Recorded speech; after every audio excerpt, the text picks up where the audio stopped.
Comrade baby மாநிலங்களவையில் எனக்கு சக உறுப்பினர் மட்டுமல்ல, என் மீது எல்லையற்ற அன்பும் வாஞ்சையும் கொண்டவர்.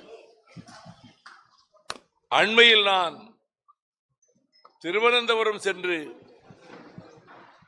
நாடாளுமன்ற இரு அவைகளில் நான் ஆற்றிய ஆங்கில உரைகளுக்கு அதை தொகுத்து அணிந்துரை வாங்குவதற்காக கேரள முதல்வர் மாண்புமிகு பினராயி விஜயன் அவர்களை சந்திக்க செல்லும்போது விமான நிலையத்திற்கே தொழிற்சங்க தலைவர்களையும் சட்டமன்ற உறுப்பினரையும் அனுப்பி வைத்து என்னை வரவேற்று அருமை சகோதரர் பேபி அவர்கள் நானும் என்னோடு வந்தவர்களும் தங்குவதற்கு அரசு விருந்தினர் விடுதியிலே ஏற்பாடு செய்து அவரும் ஒரு துணைவியாருமே வந்து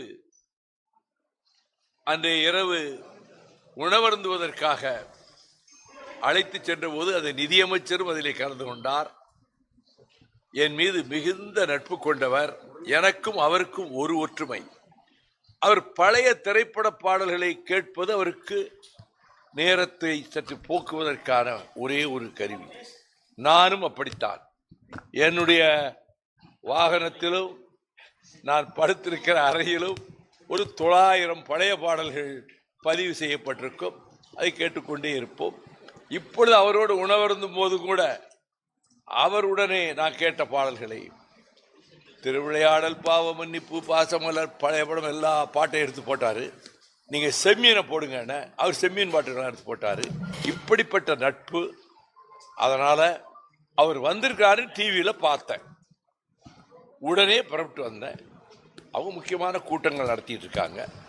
அவரை சந்தித்து ஒரு பொன்னாடை ஊற்றிட்டு ஒரு புகைப்படம் எடுத்துக்கொண்டு அவருடைய பணிகள் தொடரட்டும்.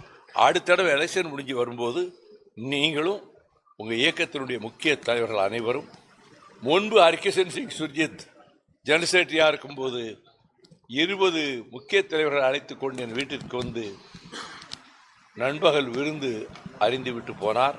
அது அடுத்த தடவை நீங்கள் வரணுங்கிற வேண்டுகோளை மட்டும் விட்டேன். கூட்டத்துக்கு போயிட்டார் அவர். இதுதான் நடந்தது. ஒரு காப்பி கொடுத்தாங்க, குடிச்சிட்டு நான் போய்கிட்டு இருக்கேன். நீங்கள் கேட்கிற வேறு எந்த கேள்விக்கும் என்னிடமிருந்து எந்த பதிலும் வராது. நான் நண்பருங்கிறதுனா அவரு பாலைவனத்தில் இருந்தாலும் பார்ப்பேன், பசுஞ்சோலையில் இருந்தாலும் பார்ப்பேன். நட்புக்கு முக்கியத்துவம் கொடுக்கிறவன். நட்பு தான் நான் சேகரித்த உயர்ந்த செல்வம் என் வாழ்க்கையில். அப்படிப்பட்ட நண்பர் மிஸ்டர் பேபி அவருக்கு வந்திருக்காருங்கிறதுனால அவர் வந்து ஒரு நிமிடம் சந்திச்சுட்டு போகணுங்கக்கா வந்தேன்.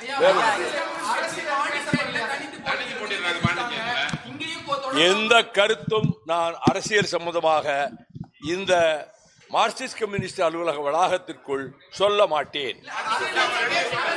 எதுவும் சொல்ல மாட்டேன். நீங்க வந்து கிடைச்சிருக்கிறீங்கிறதுனால எப்படியாவது கேள்வியை கேட்கலாம்னு நினைக்கிறீங்க. ஒரு கேள்விக்கு எனக்கு பதில் வராது.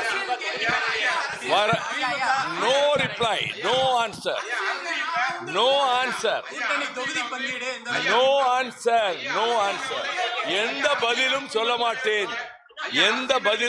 மாட்டேன். பத்திரிகையாளர்கள், தொலைக்காட்சி நண்பர்களுக்கு நீங்க வந்து எடுத்ததுக்கு ரொம்ப நன்றி. அவ்வளவுதான்.